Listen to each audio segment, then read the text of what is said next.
So if you huawei mobile Wi-Fi password now, and as obi na di amount, if I name kind password no, only problem. The video you could see, you don't see the ad be fixing in 10. Yen same brain, yen shas. You obey say, offer box na no wa hwehwe ehho no. Don't say tokro bi dan chen hanom. Na we bie so. So umore na de bia na say ade bi na de bia e wo wa ho no. Na we yi battery na ehim no, efrim.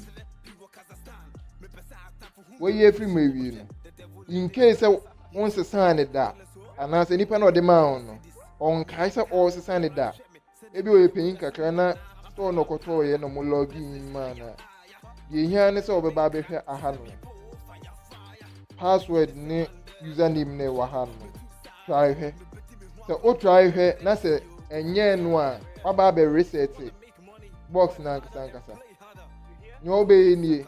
So wo hwe nchenchen na tokro bi wo ho no ma ya tro reset egu nchen ti obe ni se wo de pin be we pon wo tokro ni mu no sa be 10 to 15 seconds we men saba ko na mdi twa camera no ka me peja kire the ma esi so na e blink se e so green no sisu a na e pa che se a reset ewie na password ne username na wa ha no no eno na yesi aba be main one na ube use nti